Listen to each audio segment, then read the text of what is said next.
दुनिया का सबसे बड़ा नेशनल लेवल का एक्सटॉर्शन रैकेट है। कंपनियों से हफ्ता लेने का तरीका है, कंपनियों से कॉन्ट्रैक्ट्स का शेयर लेने का तरीका है।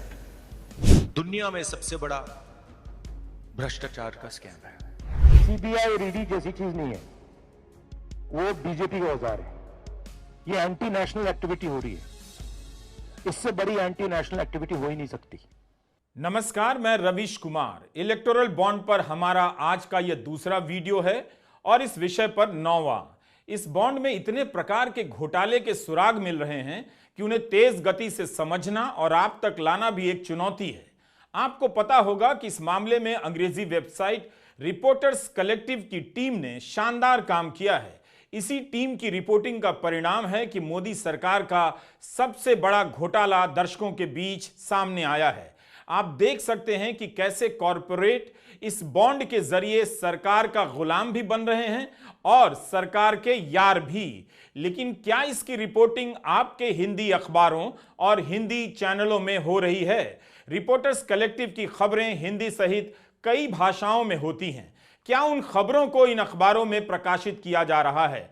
इन चीजों पर गौर कीजिए। आज हिंदी के अखबार और हिंदी के चैनल हिंदी समाज के सबसे बड़े अपराधी हैं। इस समाज को पीछे रखने में, इस समाज को जागरूक होने से रोकने में इसका सबसे बड़ा प्रमाण है इलेक्टोरल बॉन्ड की रिपोर्टिंग। हिंदी के कई बड़े अखबारों में बॉन्ड की रिपोर्टिंग रूटीन की तरह है। कंपनियों को लेकर बीजेपी या अन्य दलों से रिश्तों को लेकर विस्तृत पड़ताल नहीं की गई है। जिस तरह से रिपोर्टर्स कलेक्टिव इस मामले में रिपोर्टिंग कर रहा है, रिपोर्टर्स कलेक्टिव के पास अखबारों जितने रिपोर्टर नहीं हैं, पैसे नहीं हैं, फिर भी इस वेबसाइट के पत्रकारों ने क्या कमाल की रिपोर्टिंग की है। आप रिपोर्टर्स कलेक्टिव की आर्थिक मदद जरूर करें, उन्हें मजबूत करें। हिंदी के दर्जनों संपादकों, हजारों पत्रकारों की फौज वाले हिंदी के अखबार क्या कर रहे हैं, यह सवाल पूछिए।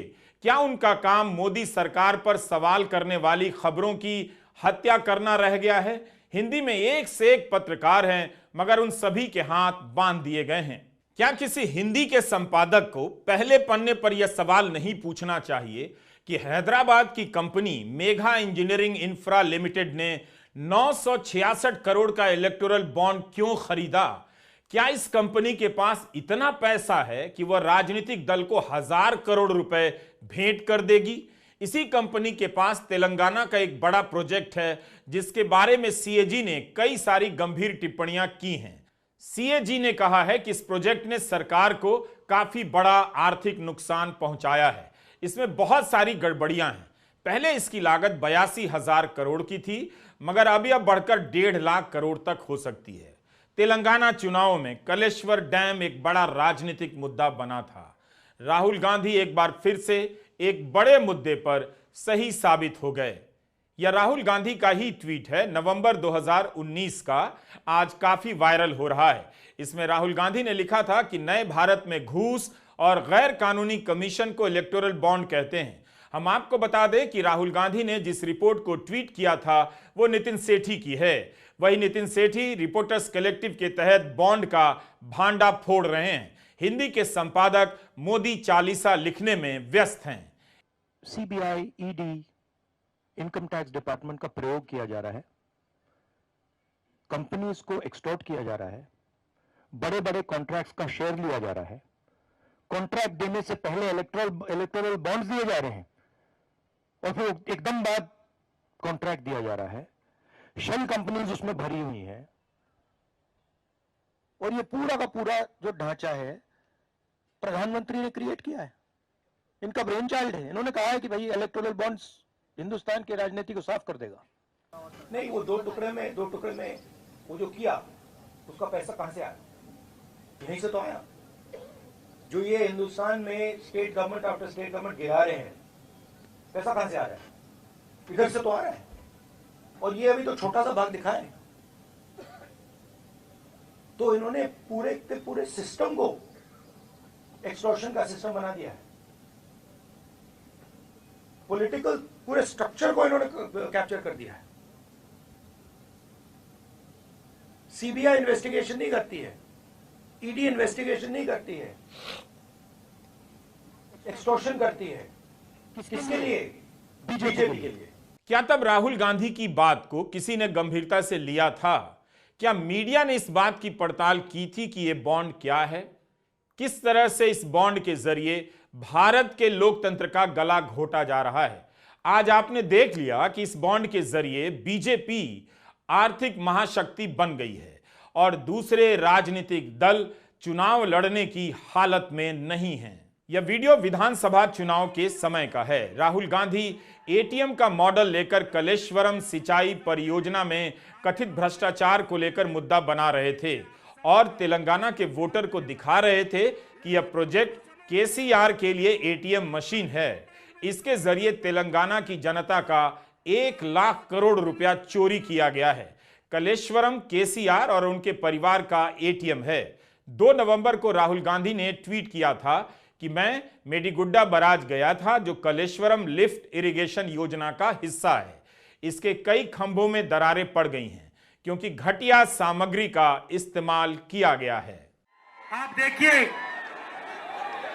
सरकार में जो भी पैसे बनाने वाले, चोरी करने वाले डिपार्टमेंट हैं, वो सारे के सारे चीफ मिनिस्टर या उनके परिवार के हाथों में। कलेश्वरम सिंचाई प्रोजेक्ट 1.25 लाख करोड़ रुपए का बताया जाता है। यह प्रोजेक्ट मिला है Megha engineering infrastructure limited MEIL को, जिसने 966 करोड़ के इलेक्टोरल बॉन्ड खरीदे हैं।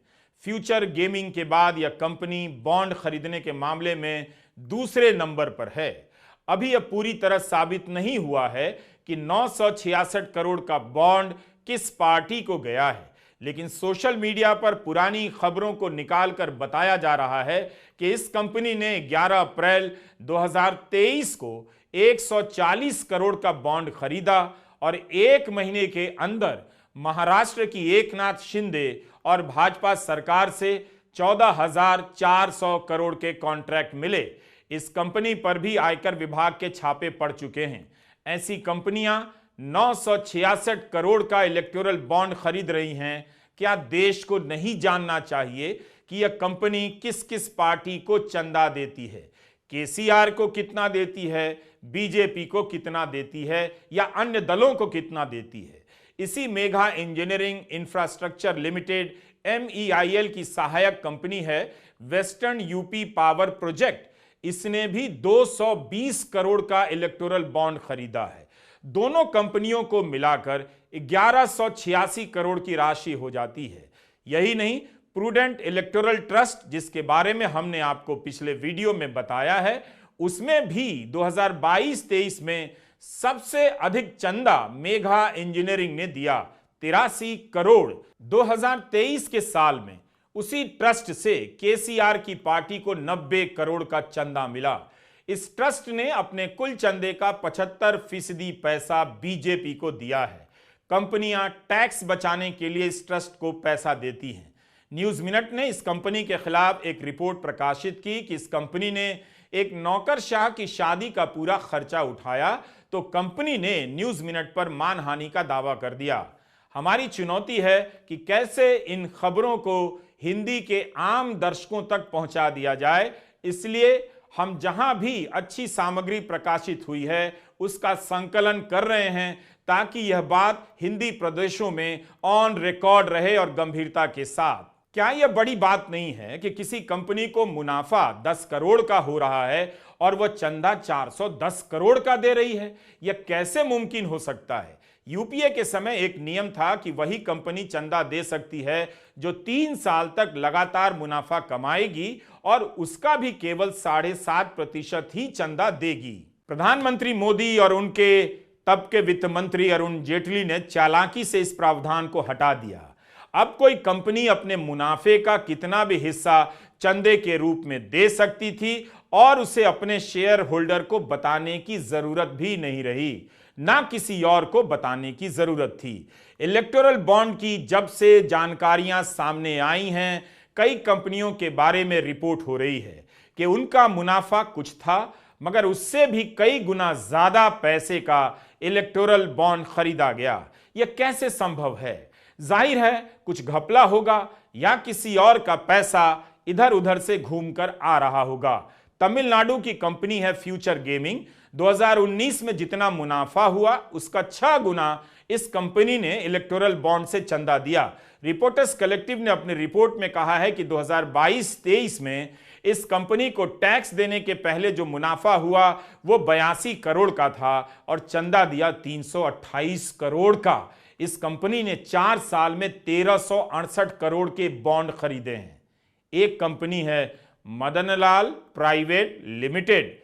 इसने अपने मुनाफे का 1874% का इलेक्टोरल बॉन्ड खरीदा है। निकालिए प्रतिशत, बैठ जाइएगा थक कर। क्या इसमें कुछ भी संदेहास्पद नहीं है? इसी की 2 सहोदर कंपनियां हैं, केवेंटर फूड पार्क इंफ्रा और एमकेजे एंटरप्राइजेज। तीनों पश्चिम बंगाल में एक ही पते पर पंजीकृत हैं। यह कंपनी पार्ले एग्रो के फ्रूटी, एप्पी और फिज बनाती है, डिस्ट्रीब्यूट करती है। इन 3 कंपनियों ने मिलकर 500 करोड़ से अधिक के बॉन्ड खरीदे हैं।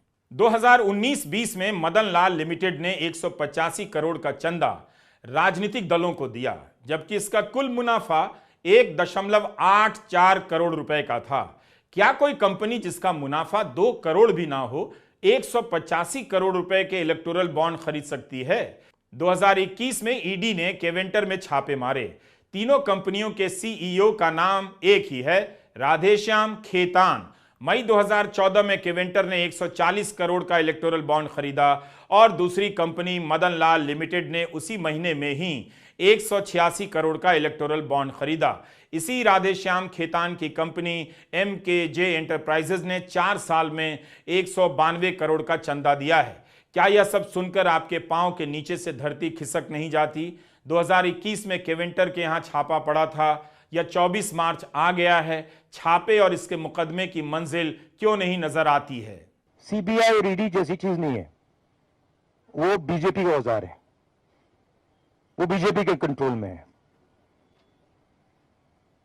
हिंदुस्तान में जो हमारे इंस्टीट्यूशंस हुआ करते थे वो आज इंस्टीट्यूशंस हिंदुस्तान के नहीं है। चाहे वो इलेक्शन कमीशन हो, चाहे वो सीबीआई हो, ईडी हो, ये सब हो, ये अब बीजेपी और आरएसएस के हथियार हैं। ये हिंदुस्तान के इंस्टीट्यूशंस नहीं रहे। इसीलिए ये जो हो रहा है ये हो पा रहा है। अगर ये इंस्टीट्यूशंस अपना काम करते, अगर सीबीआई अपना काम करती, ईडी अपना काम करती, तो ये नहीं होता। तो उनको ये भी सोचना चाहिए,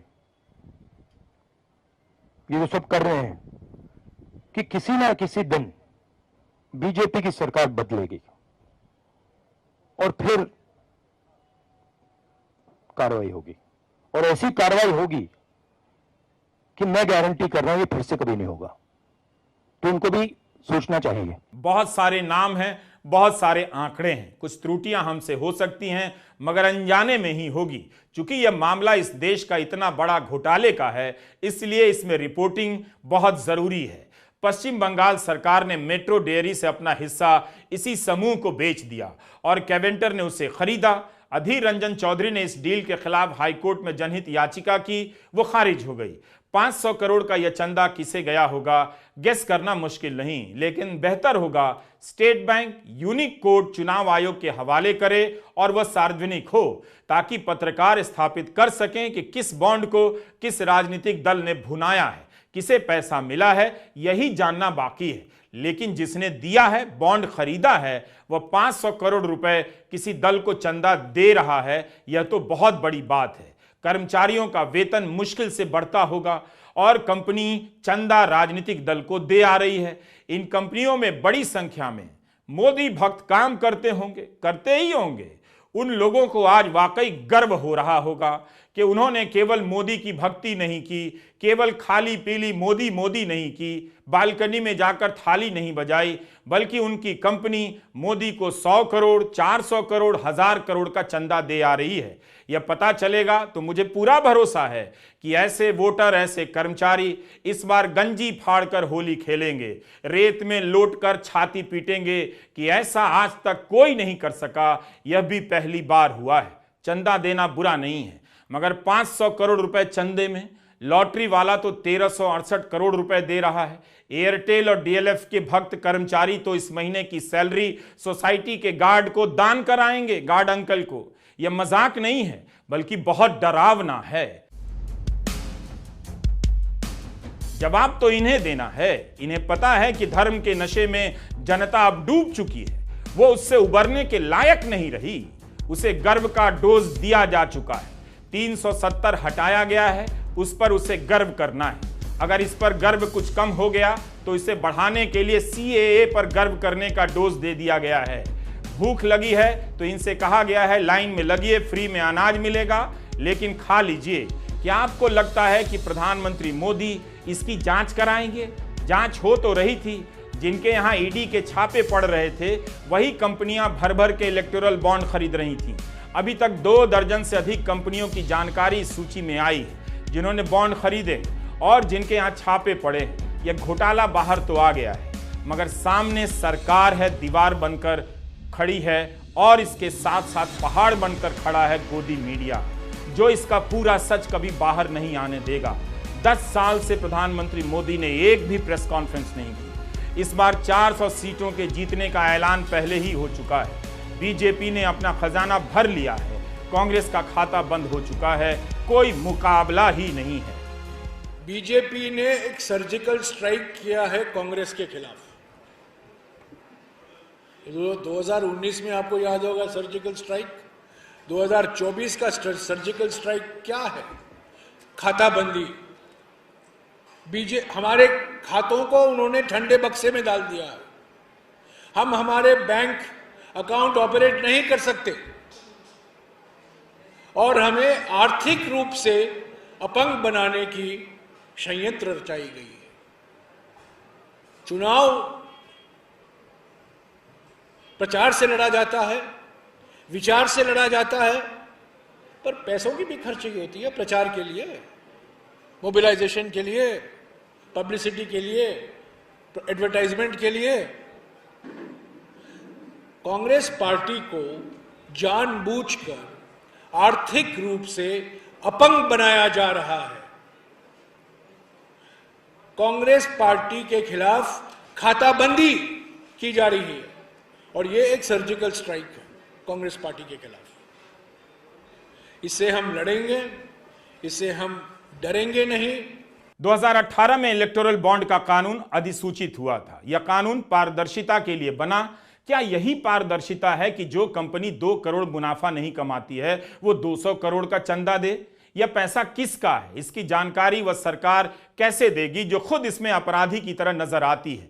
कपिल सिब्बल ने मांग की है कि इलेक्टोरल बॉन्ड के मामले की जांच के लिए एसआईटी बनाई जाए, सुप्रीम कोर्ट की एसआईटी हो। प्रशांत भूषण ने ट्वीट किया है कि करीब करीब सब कंपनियों ने इलेक्टोरल बॉन्ड घूस के रूप में दिए। जैसे 2G और कोयला घोटाले के मामले में सुप्रीम कोर्ट की निगरानी में जांच हुई, वैसे ही इसमें भी जांच होनी चाहिए। लक्ष्मीदास वल्लभदास मर्चेंट, पहले 100 दानदाताओं में इनका नाम है। नवंबर 2023 में इन्होंने 23 करोड़ का इलेक्टोरल बॉन्ड खरीदा। इनकी लिंक्डइन प्रोफाइल से पता चलता है कि रिलायंस समूह में ग्रुप कंट्रोलर हैं जो टैक्स से जुड़े मामलों को देखता है। मर्चेंट रिलायंस से जुड़ी 6 कंपनियों में निदेशक रहे हैं। नेटवर्क 18 के अधिग्रहण में इस व्यक्ति का रोल रहा है। अभी तक जो सूची आई है उसमें रिलायंस समूह की कोई भी लिस्टेड कंपनी नहीं है जिसने बॉन्ड खरीदा हो, लेकिन एक कंपनी यही है जिसका नाम है quick supply chain private limited, जो जुड़ी हुई है कंपनी, लेकिन लिस्टेड कंपनी नहीं है। यह कंपनी भारत में तीसरी सबसे बड़ी डोनर है। वल्लभदास मर्चेंट ने अपनी निजी हैसियत से यह पैसा दिया है, इस वजह से भी संदेह हो रहा है। रिपोर्टर्स कलेक्टिव ने सवाल उठाए हैं कि क्या ऐसे लोगों का इस्तेमाल कर बड़ी कंपनियों ने चंदा दिया होगा? आखिर जिन कंपनियों का कोई राजस्व नहीं, वो करोड़ों के चंदे कैसे दे रही हैं? चुनाव आयोग ने जो लिस्ट जारी किया है उसमें वर्तनी की कई अशुद्धियां हैं। इनका नाम छपा है लक्ष्मीदास वल्लभदास अस्मिता मर्चा। क्या ये सब जानबूझकर कर दिया गया होगा? मर्चेंट की जगह मर्चा पता ही ना चले। रिपोर्टर्स कलेक्टिव ने पाया है कि दोनों एक दूसरे से जुड़े लगते हैं, मगर कलेक्टिव यह पुष्टि नहीं कर पाया कि मर्चेंट ने अकेले पैसा दिया या अस्मिता मर्चेंट के साथ उनका कोई साझा अकाउंट है। तो कई तरह की जानकारियां आनी अभी बाकी हैं। ईडी का डर दिखाकर अरबपतियों को चुप करा दिया गया, उनकी बोलती बंद कर दी गई, उन्हें डराकर उनसे पैसे लिए गए, उन्हें डरा हुआ देखकर आप भी डर गए। लोगों ने बोलना बंद कर दिया कि वे भी जांच के दायरे में आ जाएंगे, छापा पड़ जाएगा, जेल चले जाएंगे। मगर इसके बीच कॉरपोरेट के चंद लोगों ने बहुत बड़ा खेल किया। इलेक्टोरल बॉन्ड डर का वो बिजनेस है जिसकी दुकान ईडी ने हर दल और हर कंपनी में काल्पनिक रूप से खोल रखी है, जिसके डर से कोई सरकार गिर जाती है, कोई सांसद राहुल गांधी को गाली देता हुआ बीजेपी में आ जाता है और कोई कंपनी वाला 100 करोड़ रुपए के इलेक्टोरल बॉन्ड खरीद लाता है। नमस्कार, मैं रवीश कुमार।